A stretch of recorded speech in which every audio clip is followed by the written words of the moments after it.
Here's an update to the news. Beginning with the No Kings protests, the commuting of George Santos' sentence. George Santos, politician who pleaded guilty to fraud, has now been commuted by Donald Trump, and he is being released from prison. At the same time, Donald Trump is filing charges against John Bolton for having unauthorized documents. Russia-Ukraine peace talks is getting kind of shaky. Donald Trump is now not going to submit Tomahawk missiles to Ukraine until he meets with Putin later this week. Government shutdown continues with over 7,200 federal workers filing for unemployment. The Israel-Hamas truce is getting kind of shaky now. Hamas claims that Israel opened fire on 7 people and killed them. Israel stating their vehicle came too close.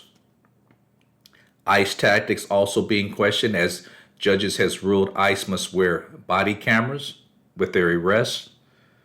Substrikes on drug smugglers continues.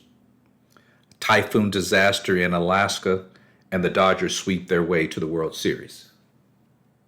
Unite nationwide denouncing President Trump and his policies. More than 2,600 No Kings rallies in big cities and small towns. I'm Allie Bauman in Morristown, New Jersey. Thousands attended today's rally in this blue town in the middle of a red county, 16 miles away from the president's New Jersey golf course. Crowds in every state. I'm Elise Preston in Los Angeles. Millions are expected to turn out in all 50 states. One of the largest days of protests in U.S. history. Also tonight, tensions flare over ICE tactics. I'm Camila Montoya Galvez in Portland, Oregon, where we rode along with ICE agents carrying out President Trump's dramatic crackdown on illegal immigration. Substrike. Video just released of the U.S. Navy's attack on suspected drug smugglers. I'm Willie James Inman, traveling with the president in West Palm Beach, Florida, with new developments about what happens next to the 2 survivors. Typhoon disaster. In Alaska, more than 1,200 people airlifted to safety. New images tonight of the devastation. All that, plus it's showtime. The Dodgers sweep their way into the World Series with a historic performance by superstar Shohei Ohtani on the mound and at the plate. Ohtani, did he? Ohtani! To the presidency now, and quite a week for Donald Trump, filled with triumphs and troubles. Here's our Robert Costa.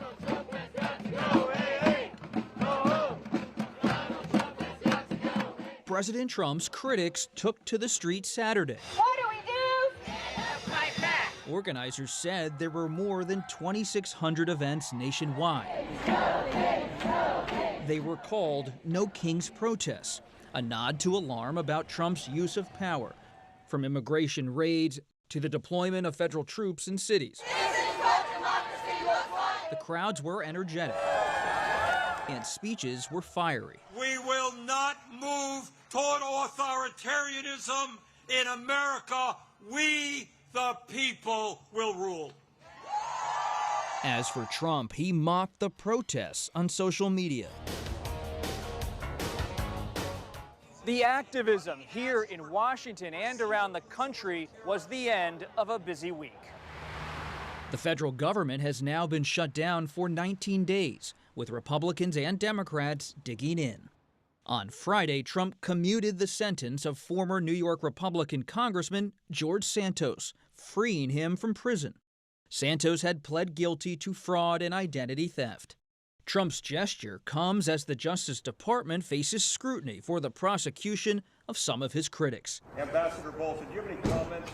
The latest, former Trump National Security Advisor John Bolton, who has pled not guilty to mishandling classified information. This took 3,000 years. In the Middle East, there are new questions about whether the truce between Israel and Hamas will hold, especially as tensions flare over the return of the remains of Israeli hostages.